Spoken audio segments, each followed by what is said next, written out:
faces a critical challenge: securing the essential minerals needed for its green transition and strategic industries, while upholding environmental and social values. Over 85% of Europe's critical mineral deposits lie beneath or near protected areas, creating complex spatial and governance dilemmas. Our discussion will centre on the opportunities and challenges of a responsible mining renaissance in the EU, with a particular focus on social acceptance barriers in Southern Europe. We will also consider innovative approaches such as co-creation to build trust and reduce opposition, as well as the balance between low-impact mining technologies and transparent benefit sharing to ensure sustainable outcomes that reflect democratic values. The case of resource-rich countries such as Serbia will illustrate both the potential to advance the green energy transition and the associated risks of the resource curse and environmental impact, emphasizing the importance of strong governance and sustainability. Ultimately, Europe's path forward will depend on its ability to reconcile its need for strategic autonomy with a commitment to social legitimacy and environmental stewardship, defining what a truly sustainable mining future can look like for the continent.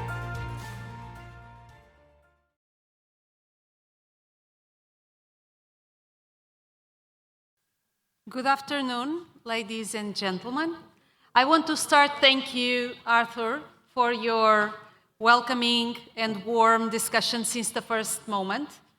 This months ago, obviously, when we start planning our presence here. And I hope all the attendees and speakers are enjoying MINEX Europe 2025 as much as I am. It's been lovely to watch the diverse discussions, perspectives, valuable insights around the mining industry. Our next session tackles a pressing and complex issue: Europe's mining dilemma around how we align mineral needs with the environmental and social imperatives. As Europe accelerates its green transition and strengthens its strategic autonomy, the demand for critical raw minerals is surging. Yet, domestic mining projects face strong local opposition driven by environmental concerns and the lack of trust from public society. This dilemma sits at the heart of Europe's sustainability ambitions. So, how do we reconcile the need for self-sufficiency in critical minerals with the imperative to protect ecosystems and respect communities? That's what we are going to explore in this session, as well as policy and voluntary pathways, the real-world case studies that aim to bridge this gap, and also approaching mechanisms for a genuine public consultation. To drive this discussion, I am going to invite our speakers for the session, and I am going to start to call Dr. James Watson, the General Director of Eurometaux, the European Metals Association, a position that he's been leading since 2024, and with over 25 years of experience across European policy, advocacy, and public affairs. He has led the Europe's key industrial associations, including Eurogas, Solar Power Europe, and so on. Dr. Watson, do you want to come up to stage? Thank you.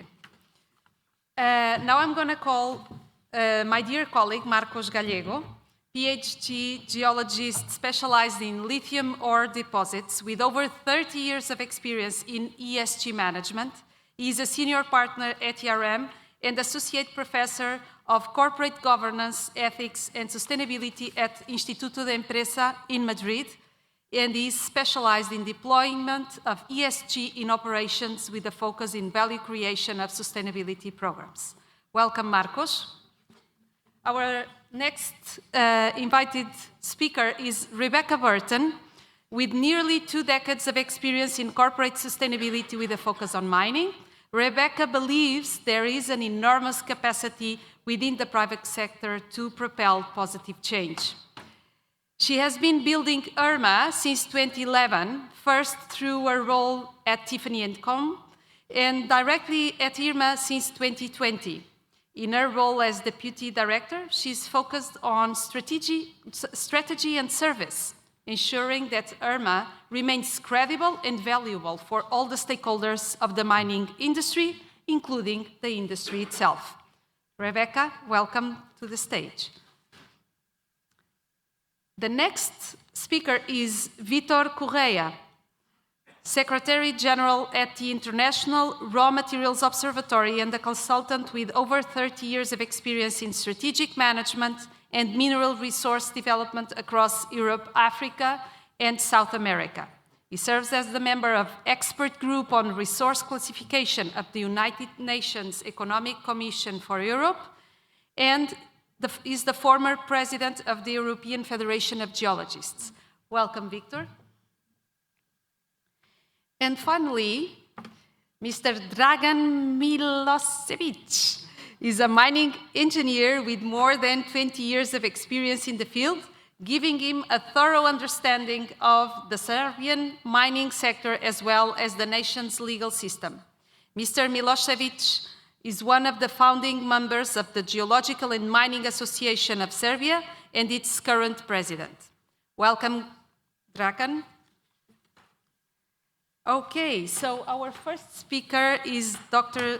James Watson, and his presentation will discuss opportunities and challenges for a renaissance of responsible mining in the European Union. So, Eurometo estimates that we need at least 10 new mines for critical raw materials to be opened by 2030 to stay on track with the target of sustainable development and energy transition. Let's hear Dr. James Watson examining how we are progressing with this target. Thanks very much. Thank you, Philippa, and also thank you for the absolutely perfect pronunciation of my organization, better than I can do it. Yeah, Eurometo. We are indeed the industry organization representing a large variety of organizations. Here you see some of our companies, but we had Astrid earlier from the International Lithium Association, and we represent many commodity associations as well, national associations in Europe, and we cover the entire value chain: mining, smelting, processing, refining, recycling, everything basically. And quite recently, you'll see we have Tesla in there. We started opening up also to the downstream users who are also very interested in critical raw materials policy and where they will get their products from. I think that's enough about us. Importantly, at the European level, it's always good to know what is going on and what are the political issues that are du jour. And I think that what I can say, because I can't speak about prices, but I can say about politics, Europe has been stunned into action by China. I think it was very clear what Jorge was saying earlier, and I'll be more blunt. Obviously, we did have a number of our members trying to buy lithium processing facilities a few years ago in Europe, and the price collapsed, and the business case for building them collapsed with it. If you have the power and you control a market, as China does, you can almost certainly determine how your competitive regions will also respond. So we need policy intervention. And one thing that Europe is absolutely AAA, 3-star, you name it on, it's regulation. When I meet the Americans, they always say, wow, you guys, you know how to regulate. We just like to do business. And I'm like, yeah, but regulation is a business in Europe, and we're good at it. So we're going to export it to you eventually. And it's true, we do. And so that's what we've done in Europe. We've said, okay, we realize we've got a problem. There is a problem. We can say that we've kind of outsourced our economic world to China and built a huge dependency upon it. We are a very consumerist society in Europe, irrespective of what anyone says. You've all got iPhones in your pockets, and you all drive nice cars, whether electric or not. Those things don't fall from the heavens. They are made. They are dug out of the earth and processed and then put into your pockets for considerable money. That's what Europe's good at. Yes, we buy stuff. So if we're buying stuff that we actually need, then we ought to also make it. That's our proposition. We used to make it many, many years ago, and we need to make more of it. The European Commission agrees with us, thankfully. It's taken a while, it's true, but that's why they launched the Critical Raw Materials Act a couple of years ago now. sorry, a couple of years ago now, and they said that we need to do things like, have 10% of our strategic raw materials mined here in the EU. You can see and read the slides, so I'm not going to read the slides for you. I'll focus on the mining part. I spoke to a few of you today, and some of you say 10% is not very much. It's more than it is today. So it's a start. It's a small start, and it's the starts that we need to start doing now, before we lose entirely our strategic autonomy. In a way, let's just look at the defense sector. In Europe, we've been very lackadaisical. We've said the Americans will always defend us. We've got NATO. Let them spend on defense. So we don't need to spend on defense. Well, that changed this year, and there was a huge panic. But the EU did quite well. And through the first 6 months of this year, 150 billion of European money and member state money was used to secure weaponry, artillery, you name it. We brought that together. I'm waiting for them to say when there is a crisis in critical raw materials that we need to do a similar kind of thing with similar kind of numbers. You may remember on the Rearm EU initiative, they talk about 850 billion.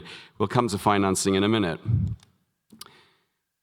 It's very good that Philippa reminded me this is our main point, and this is our main point to policymakers, to the media, to anybody else who wants to listen. And unfortunately for you today, that means you, my captive audience.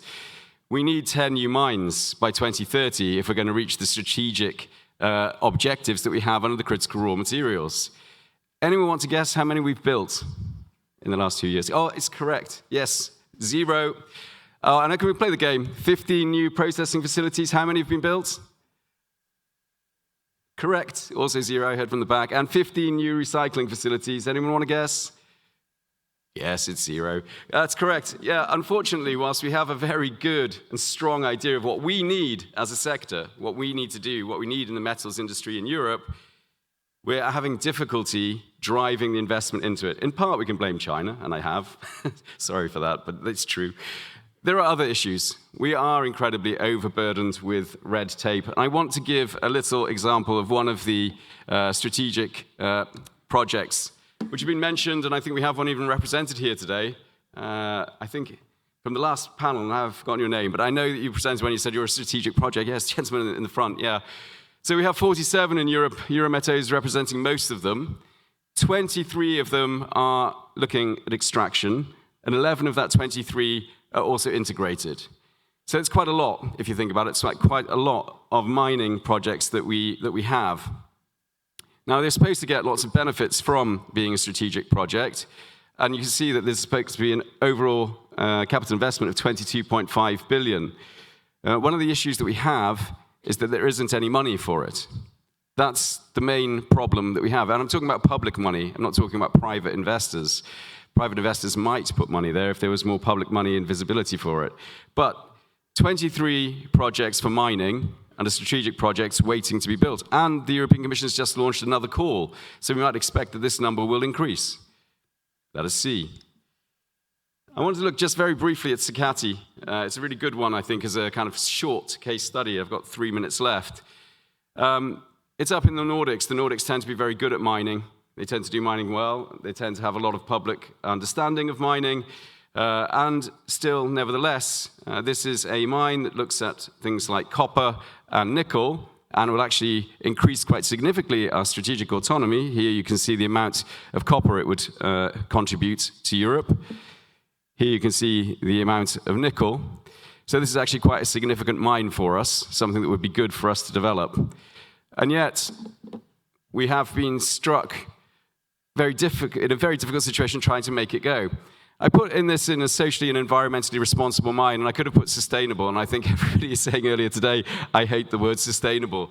And I understand that there is a kind of rejection about that, but mining needs to be done in a responsible way. And so I, by luck, called it responsible. I could have said sustainable, and I think there is a certain degree where we could say that interchangeable. But this is very much a responsible mine. It is very much trying to deal with the environmental impacts it has, and we're not hiding them. If you look, we say very clearly that there will be an impact on water. We're not pretending that there won't be. I call that responsible. It's not just trying to brush things under the carpet. We're admitting that there will be impact, and that's necessary. We also are engaging with the local communities as a mining industry and trying to get things to work. But it's not easy because, of course, some of the local people are afraid that it sets a precedent. and that this mire, or bog, as we might like to call it in English, if that is actually developed, what's going to stop all the others being developed where there are also natural mineral resources? And we understand those kind of fears. And yet, this is a very good mine, it has very good engagement, and still is not built. So I wanted to put a slide together and say, okay, what are the benefits of strategic projects in Europe then? What can we say about it? Well, yes, they do get recognition. I'm glad to see that presenters like to say that we are a strategic project. There is permitting coordination and there is a facilitation of the process. But for example, in Italy, we have a strategic project run by one of our big members, and because it relates to waste, they simply can't get it done because the local authority won't approve it, and there's nothing the people in Rome can do about it because that's the law of the land. Full stop. It's up to the mayor that sits in his little town hall to decide whether or not that can happen. So permitting, yes, but also no. Improved collaboration between authorities, that's good, it can speed things up. But I still think that when we're talking about it, we aren't seeing necessarily. If you were saying to me, how fast should we be able to do a mine, I would say we should be able to have it in 2 to 3 years. That's the kind of speed of the challenge that we face. We should be able to get through permitting like that. In Germany, when they needed LNG because the Russians turned off the gas, they built 45 billion cubic meters of imports for LNG from scratch in 18 months, with environmental impact assessments being screwed up and thrown over their shoulders and public consultations being done in a week. Now, we're not in that kind of situation, I know. But I'm just saying, when you put your mind to it, you can do things. So we may have to consider at what level we can speed up these processes. On the extra EU, I think I won't touch on that entirely, but they exist. There are extraction projects as well. It's my last slide and 30 seconds to go. When we're talking about 22.5 billion before, we're talking about 2 billion that's put on the table. Now, you could argue that's enough to attract investors. We would argue that it's not. There is no specific funding exists today for strategic projects. We find this to be a kind of scandal in a way, that we don't have dedicated financing for strategic projects, because the one thing that would make a difference to any of these is if we put finance on the table. So what I will say with my last 2 seconds is CRMA, good start. But no, we're nowhere near where we need to be in Europe, and we have a lot of work to do to make sure that we get there in the next 5 years. Otherwise, we better make very, very good relations with China for the next 3, 4, 5, 6 decades, because we will need them. Thank you very much.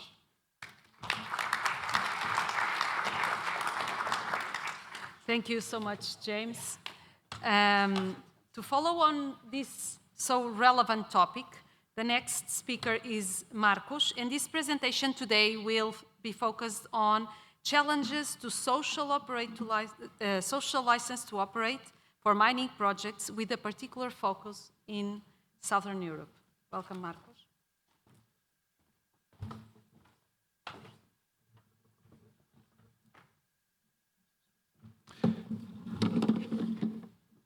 Good afternoon, everyone. Contrary to James, my first slides are just the presentation of the last one, so I will try to run very much on the previous one, so to focus on the last. And thank you very much. I've been hearing all day long about regulation, the need to deregulate, the need to change the social perception around mining, etc. So most of the things that I will be presenting are part of a study that my company ERM did to present what is the status and what is the rationale, what is behind these permanent delays that we're talking about.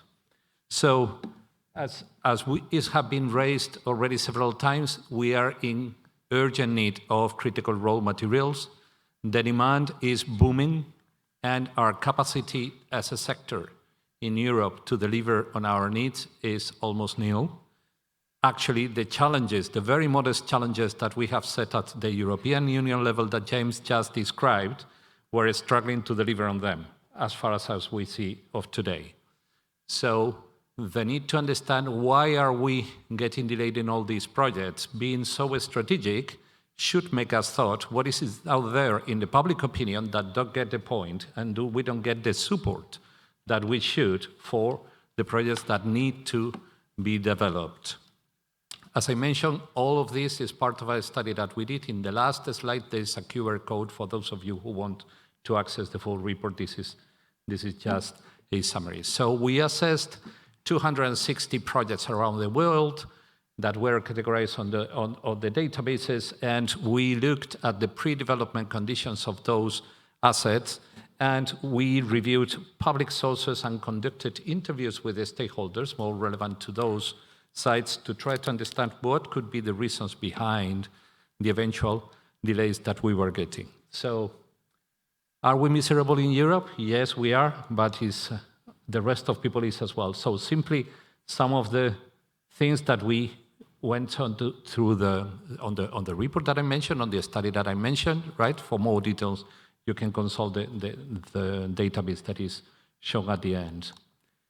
So first thing that is relevant to say is that the global critical raw materials, the exploration is dominated largely by junior companies. Here are not the companies that Jonathan showed us in his panoply of logos. Most of the companies are actually junior companies with different interests, much short-term economic cycles than the one multinationals that we are used to deal with. Okay? Overall, in the world, 64% of the projects consulted were delayed of some sort. And the delays do not occur in the mid part of the project. They do occur early, very early in the stages, right? So, in theory, they should be conditions for us to catch up with the delay. We were able to detect it, and we were able to react to it before we get to the municipality that Jonathan mentioned that James mentioned that I will bring later on as an example. I was mentioning, yes, we are more miserable in Europe, but not the only ones suffering. Okay, by far, we have the highest rate on delays, but to some extent, those delays and the reasons behind them are to some extent universal in other parts. They may have a slightly different reasons, as we will see, slightly different causes, but yes, this is a fact that everywhere in the world, the mining industry is facing delays into the market, the projects that we conceive initially. Sources of delays, by far permitting, as James pointed out, is the most important. I would like to make a comment on that, right? Then commercial, only after commercial, so they maybe the mines or the prospects were not as profitable as we thought, and they do not pass feasibility studies. But permitting include also lack of permitting due to environmental or social causes. In fact, the biggest contributor to non-permitting is environmental and social claims against the projects. So those are the reasons globally. If we look into Europe, and I will start focusing on Southern Europe, permitting continues to be the major contributing factor, but let me bring three other aspects that are critical. First is lack of recent mining culture, and a colleague of us made the question at the end of the last session, and I think this plays a crucial role in the delays of permitting, at least in this part of Europe. The second is there is an increasing competition for the use of land, and in countries, particularly in this corner of Europe, the most prevalent use of land is tourism, who has a very wide agenda and a very good image in front of the public opinion. And the third one, which is due also to the first one, is a very clear gap of knowledge on regulators, of the people that have to award the permit, on what they request from a mine. Do they really understand what is a mine, and do they really understand that there will be impacts left behind? Sometimes, honestly, speaking to some of them, I really doubt it. So, this is my last slide, but it's full of content, so I will try to make the best use of that. So let me put you the solution or the prevalence of this problem stands really on the side of the regulators, of course, but also on the side of the sector. There are things that the sector needs to change the mindset, in my view, if we want to make a step forward. First, yes, we all need a more simplified process for permitting. The authorities are split into several people with several competencies, and they can, including the municipality, and every one of them is king. Well, I must say that whenever there have been occasions for the mining industry to be recovered into European directives such as the IPPC or the Environmental Responsibility Act, the sector has decided not to enter. And those are two vehicles for having a single interlocutor. So if we decide not to be an active player or to be affected by certain directives because we think they will be difficult for us, in fact, we are ourselves helping others to putting us in front of several interlocutors instead of one single interlocutor. So I think there is a rethought to be made on that. So the process is very warrantist in Europe. So if you have multiple interlocutors, your possibility of getting claims and allegation in every single part of your permit are multiplied. So my sense is that I do invite you to consider whether we should not push to be recovered under other legislations that focus on having a single interlocutor for everything. The EU, and I think the work that is done for people like Eurometo and others is great. But ultimately, we get to the major or we get to the regional environmental manager that hardly is touched by these global actions. And what we find, honestly, is that many times, because of this lack of mining in the south of Europe in the last generation, they really don't know about the impacts of a mine. They really ask you for things that make nonsense from an environmental standpoint. Language is everything. As we demonstrate in our work, many times what we are hearing when we say simplifying is getting rid of the environmental requirements, right? I think that is the wrong way to go. In fact, in the eyes of a society that is initially against mines, that is understood as a way of trying to overcome the duties of environment, which plays against us. And lastly, I think there is not a better party interested on having a stronger regulation on mine closure than the mining sector.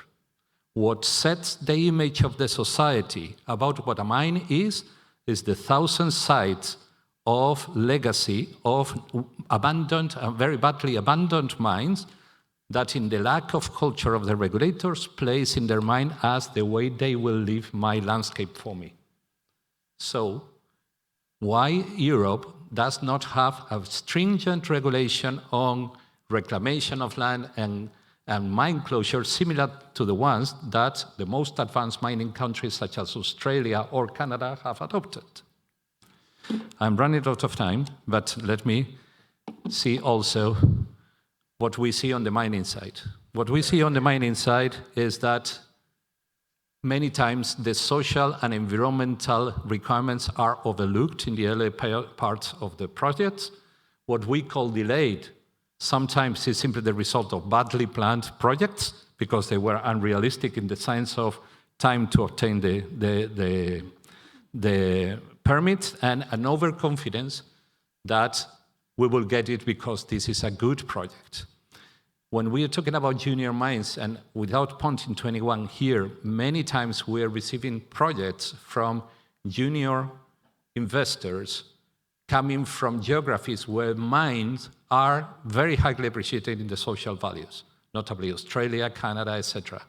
They try many times, and we speak with them, they try to transport that way of mindset, that set, and that creates a problem because the receptivity on the society and on the authorities is not the same. Regulators are perceived as the enemy and not as a stakeholder, but why don't we engage with them as early as possible to try to understand what they will require from us? Because, again, what we call delays is simply overconfidence in the planning many times. And so we said to the investors, which is the real problem. Last but not least, I think, and this is my bet to James and the Jameses that can exist in the room, is all the sectors seem to present to the society their business value much better than mining. Maybe because the effort is dispersed into lots of junior companies. But I do see a value in presenting to the society what X tons of lithium or copper produced here, how this will help not just to employment, which is the used and abused advantage always, but in terms of the achievement, help to achieve the Europe transition to other energies and other policies that will be of interest. The more users could benefit of the mine, the more we will take the dialogue out of the regulators, ENGs, ONGs, and miners. And that is what the sector really needs. Thank you very much.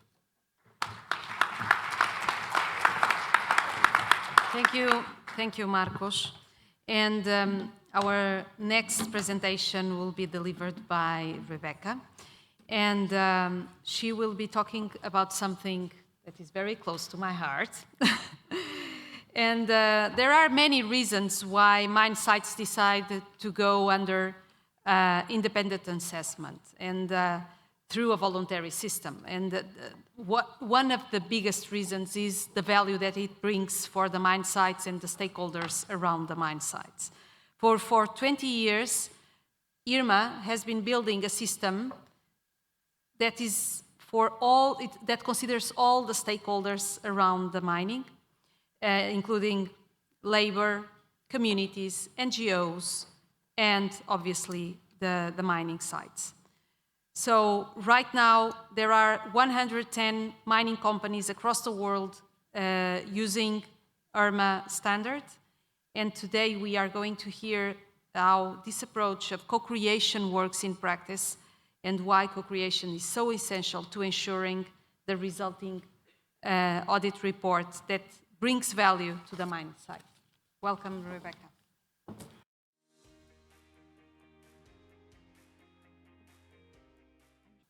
All right. Well, thank you so much for the chance to be here today. So yes, I thank you, Marcos, actually, for giving me such a good jumping off point. What you said about committing to the process and coming in and engaging with stakeholders, that is what IRMA is all about. So I would like to, hopefully, as we end the day, as we think about this great mountain ahead of us to climb, of all the minerals that are yet to be produced, of all the trust that is yet to be built, and of all of the different hurdles that we need to overcome, my hope is that I'll be able to give a bit of a bright spot and a solution through talking about IRMA, a system that is being built truly through co-creation of everyone together. So what is IRMA? I think it's really important to just start by understanding how IRMA even came about. It wasn't a UN body that made IRMA. It wasn't an industry association that said we need to set a standard. Instead, what happened was a very real problem. NGOs were concerned about the impacts of mining, and they created a campaign, No Dirty Gold. They took that to the jewelry industry. One of the companies that received the letter was Tiffany & Company. And the CEO at the time reached out to Earthworks, one of the campaigning organizations, and said, we want to be part of the solution. Yes, we want to source more responsibly. How do we do this? And together they said, well, the first issue is that we don't yet have a shared definition of what responsible mining even is. So let's create that together. And let's not just us, Tiffany, and you, Earthworks, create that, but let's bring around the main stakeholders who are impacted, both in and by the industry, around the table to say, how are we all going to define responsible mining together?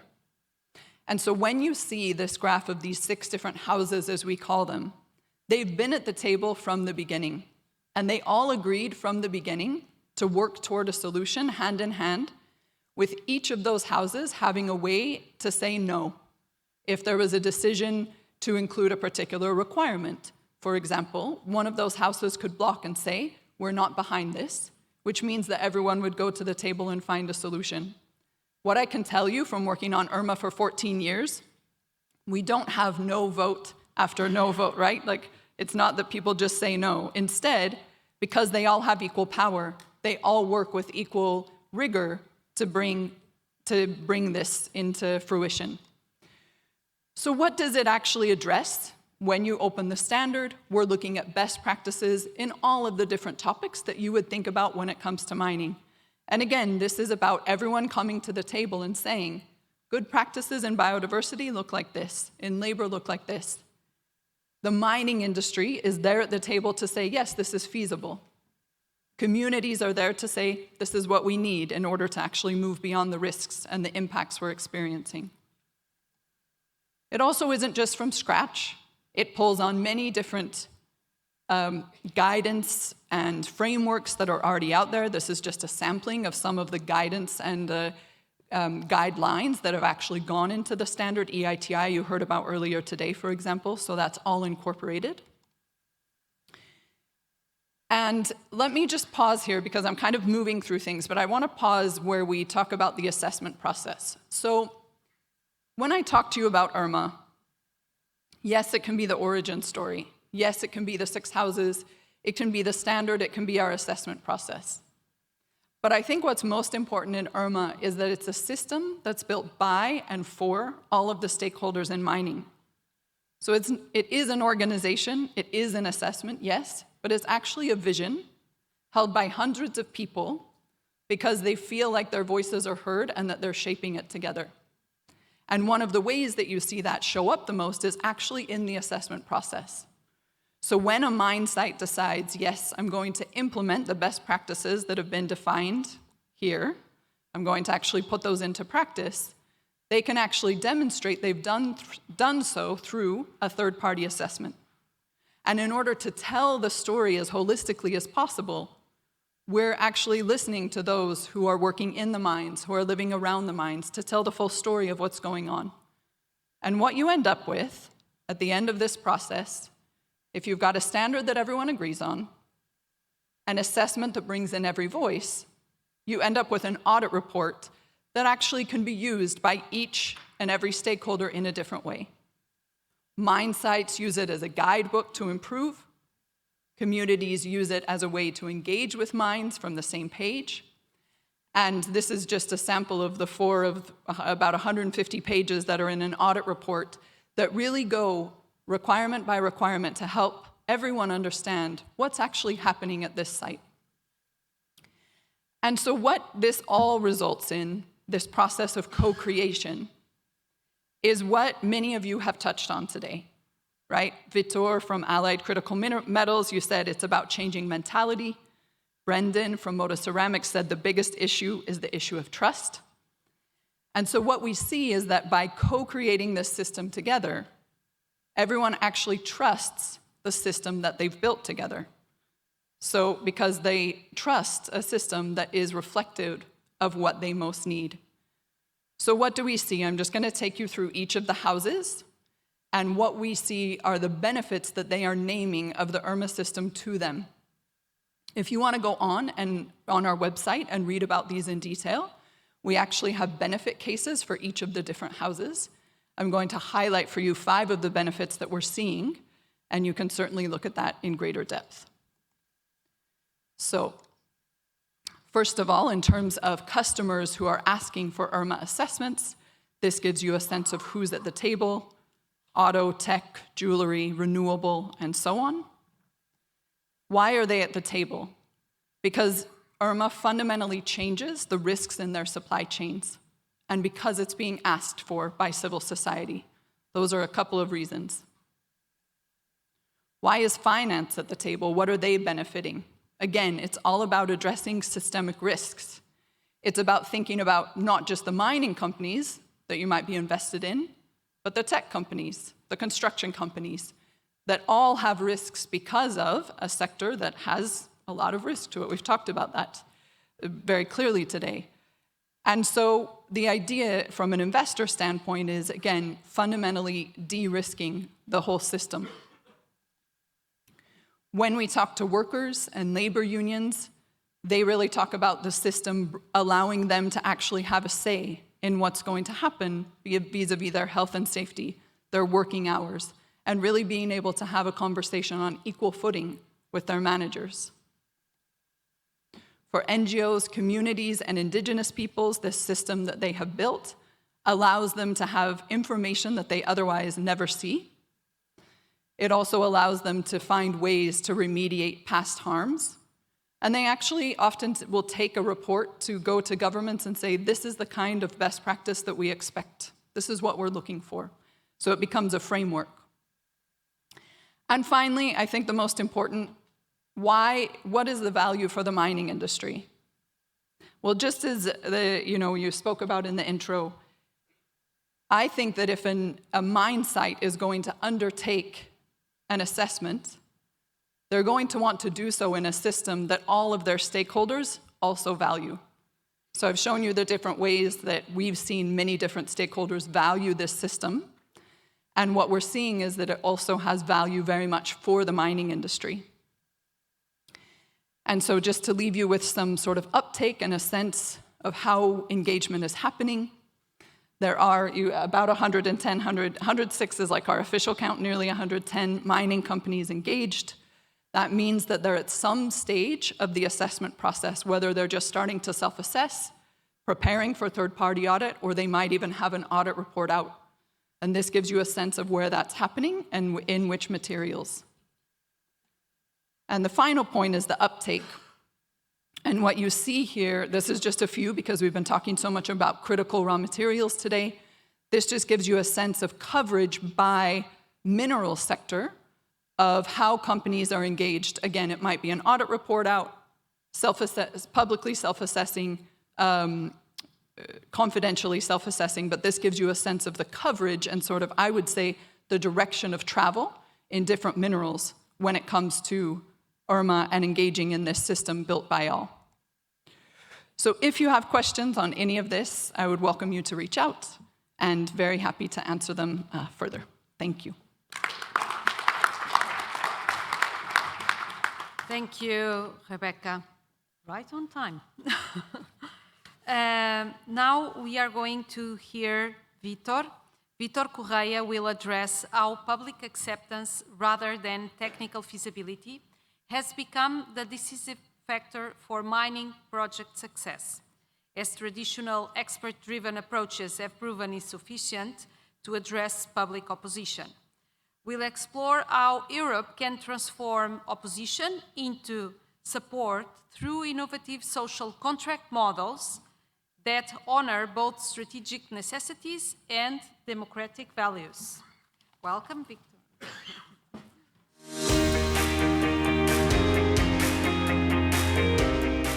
Well, thank you so much for the kind introduction. I was noticing that some of my panel colleagues were looking to me, making this strange look, like, what is this guy coming up with? Well, let me first share this map, which brings another layer of complexity to mining in Europe.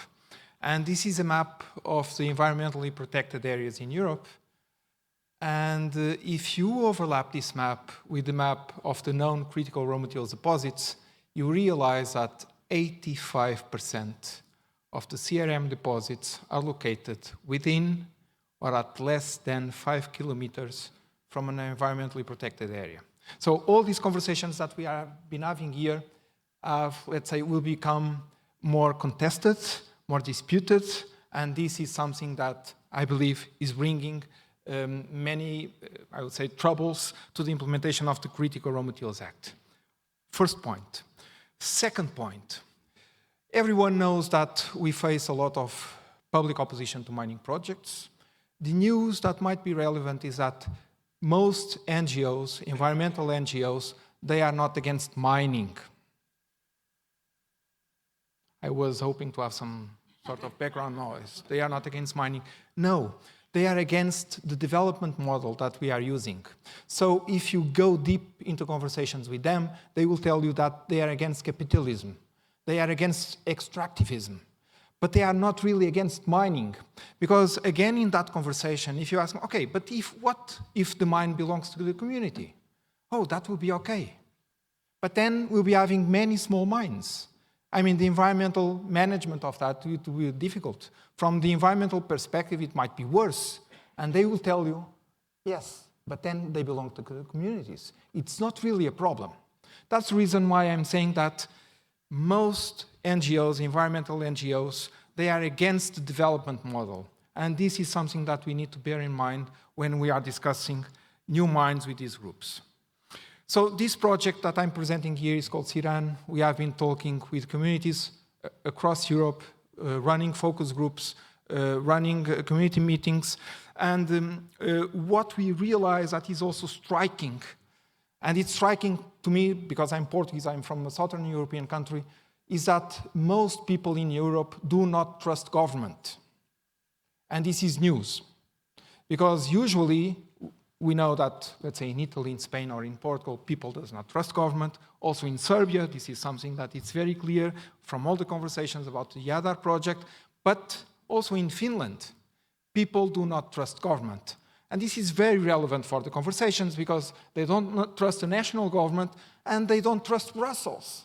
So why do we have a list of strategic projects? Because in the end, this is coming from Brussels. And if I don't trust Brussels, I'm going to be against the project.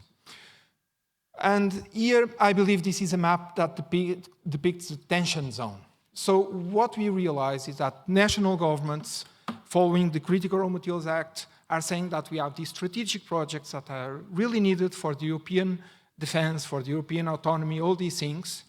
But then, at the national level, there is no support to local government.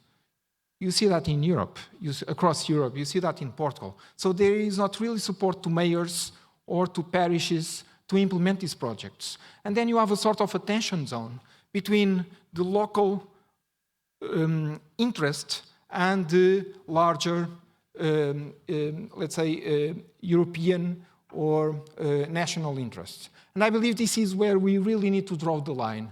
So how to find the balance between the local interest and the public interest.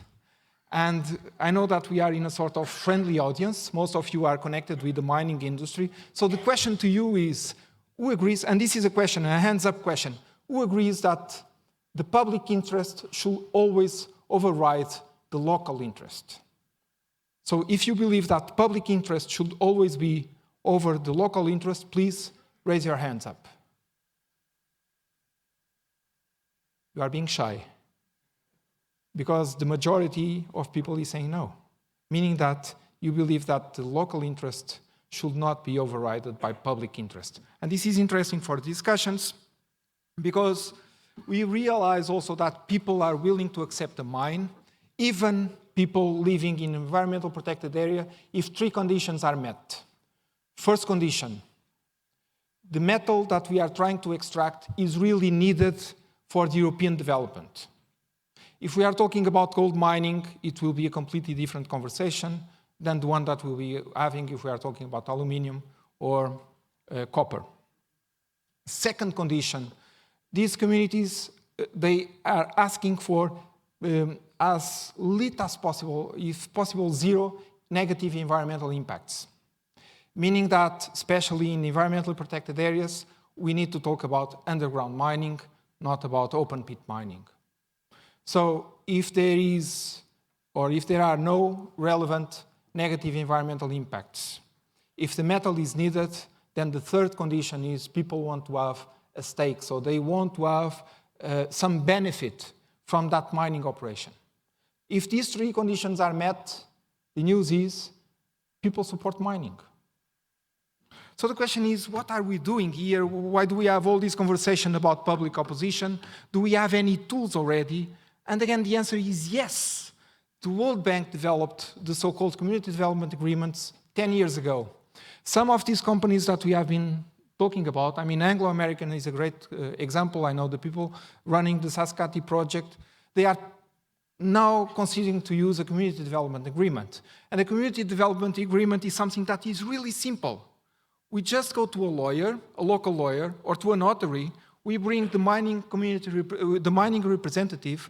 You bring a community representative, and you bring the local authority. It can be the mayor. And they sit together, and they write down on a paper what are the promises. And by having that on paper, people in the community will trust the project because it has been decided by their mayor. And then you have the voice of the authority also there, meaning that if there is a dispute resolution mechanism in that contract, you don't need to change the law. It's just like going to the contract like some other commercial contract. So it's something that it's not really difficult, and it might solve the issues. You have there several key components of these community development agreements. I would say that probably the first one is the most difficult to achieve. Because in a community, you always will be having some people that are not in favor of the project. This is normal. But you need to have a really representative group, a majority of people that will be supporting the project, and then, of course, all the other issues will be there. To close, this is part of the research of a EU-funded project. Of course, the European Union is not blind, so it was really interesting to realize that they realized that Natura 2000 or environmental protected areas will be an obstacle to new mining projects. That's the reason why they have been funding us. And at the end of the project, we have something that we call a community of practice. So if you want, and the community of practice will be active after the end of the funding period. The idea is to have permitting authorities, environmental protection groups, and even communities together and having a sort of place where they can exchange best practice and ideas for development. And this is, I believe, my last slide, so thank you for your attention. And thank you so much also for listening. Thank you. Thank you, Vitor. Very, very well time comply. Our last presenter is Dragan Milosevic, and this presentation is going to explore how mineral wealth can remain untapped for years in the absence of a strong jurisdictions, political will to support the mining industry, effective industry advocacy, and favorable geopolitical conditions that sometimes even hinder the development of projects. Welcome, Dragan.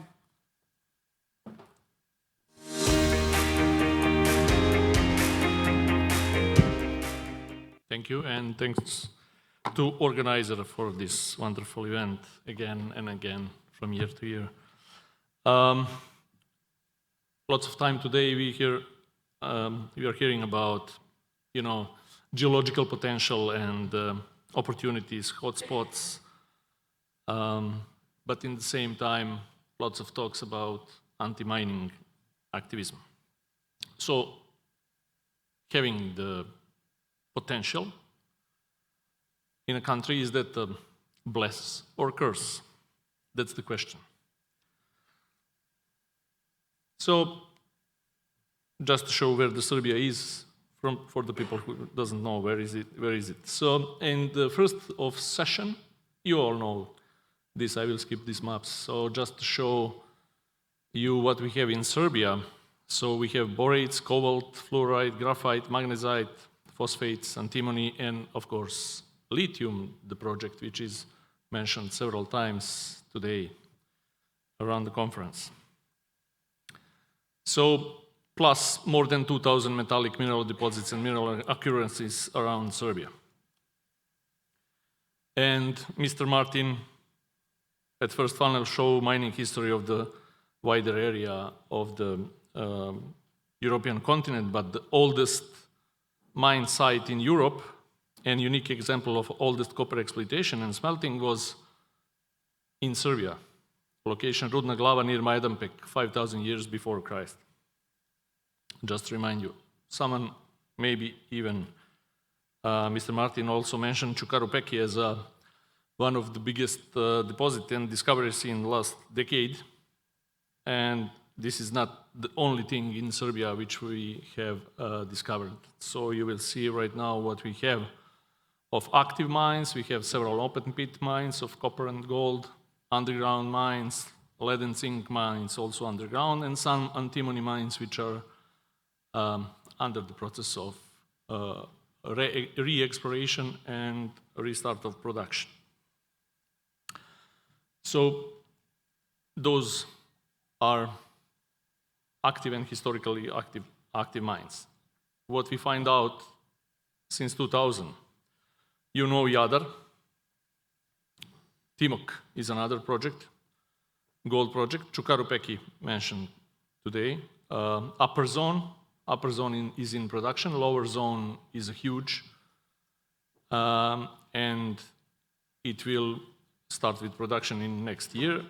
Again, we have discovery of 100 million tons plus borate deposit in western Serbia.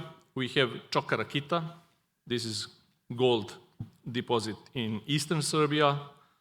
Another copper and gold deposit, Malka Golaja, and plus some small, again, borate project in southern Serbia. And in recent times, another gold deposit in southwest Serbia. So this is mostly in last, let's say, 10 years, except Jadar and Timok, 10 to 15 years. So, curse or not, let's see, and let's remember what's happening with lithium projects in Europe and Serbia. In 2004, it was a discovery of lithium deposit in Serbia. At that time, I think only Caliber was the project which were on the same track as Jadar project. Jadar was developed for several years. After 2014-15, they have started with permitting and special purpose, special plan development. And in the meantime, dozens of projects around Europe was also started as lithium explorations. So let's say a decade after our lithium project, they have started with exploration. So Caliber and Jadar started more or less at the same time. I think Caliber 2001 and Jadar in 2004. And forgive me if there is some mistake. I used my friend ChatGPT to extract some data here, but if something is wrong, he's making the wrong, not me. So it fastened me very well, you know, it's great help. So Caliber is on the track, and he is now on construction phase, as I find out with my friend. But Jadar is not. In 2022, Jadar was stopped. They have developed, and the government was adopted the special purpose, special plan. But in 2022, that plan was revoked, and project was stopped. Like 2.5 years after that, the court put the special plan back to power. Company started with environmental impact assessment procedure. They have applied for stage which says need and scope of the study. And NGOs and people from Serbia put around 8,000 appeals and questions and notes in that phase. So the ministry is struggling with answering all those questions and appeals, and Project Jadar is still on hold. What will happen, we'll see in the future. Not just NGO, it was a political decision, it was probably some geopolitical influence, geostrategical influence of some others, but we have Jadar, which is still on hold. So, this is the timeline of development of other projects of lithium in Europe, but I already mentioned Caliber as one which is advanced. So, protests. You probably see all those pictures, but not just for the project of Jadar. Some other projects are also influenced by the protests around Serbia.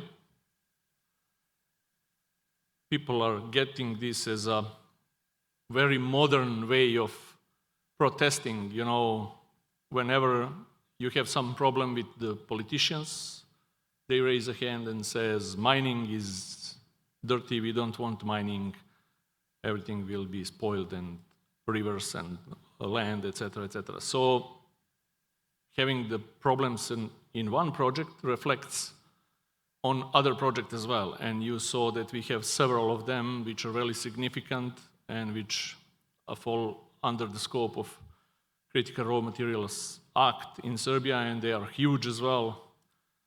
But almost all of them are influenced somehow on politics and activities of NGO. So As you can see, resources can destabilize economies and societies if they are mismanaged, politicized. In this situation in Serbia, very politicized, and not paired with strong institution. Why I say this? Because of when you have not strong institution, then the government can revoke some decisions and stop the project. Geopolitics, geostrategic competition, political instability. The thing with Jadar stopped just before the election in 2022, because the ruling party was afraid that they will lose a lot of voters on the elections because of the lithium project, false information sharing, and using this as an example of bad things which will happen if mining starts. So, delays, suspension, cancellations, we talked about that. So we are coming to the results. Resource wealth turns into a frustrating paradox. We are rich underground. I will not say poor above ground, but we are not also rich above ground. We could be richer as a country. We have assets, but they are locked. We cannot right now unlock their value. Communities in Serbia see only the risks without benefits. We as a country, we are sitting on a treasure: lithium, borates, copper, gold, what else? Lead and zinc. But politics, protest, and geopolitics keeps that treasure locked. And if you remember Caliber and other projects of lithium in Europe, then this sentence will have full power. Neighbors or competitors develop their project till our projects are stopped. And the opportunity cost is massive, so we lost years of potential revenue and missed global market activities. So is it curse or is it bless? Depends on development status of the project. If it's locked, then it's curse. If we can unlock it, then it's opportunity. So there is a few slides about Geological and Mining Association, and there is a few slides about investment in Serbia. You can see that later when you download presentation from website. I assume that it will be available for download later. If you have any questions, we can discuss later. Thank you very much.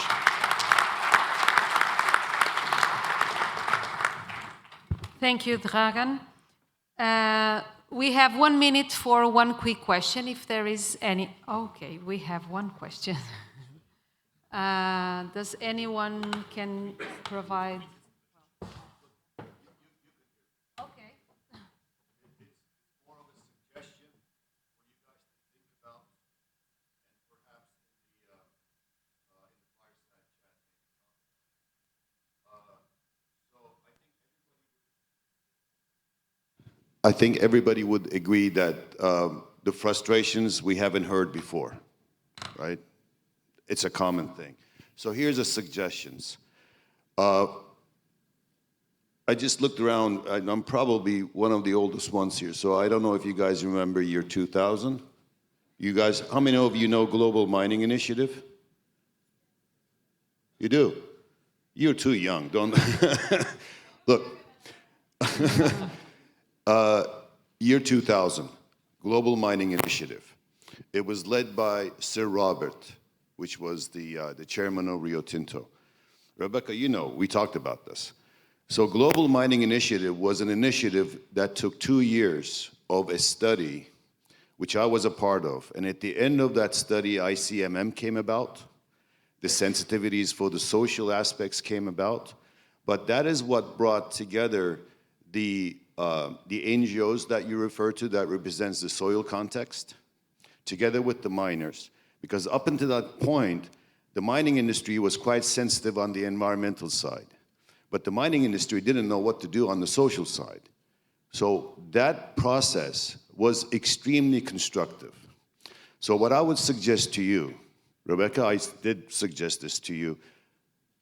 Vitor, I think some of the things that you mentioned here is very important. What I would like you guys to consider, revive that global mining initiative.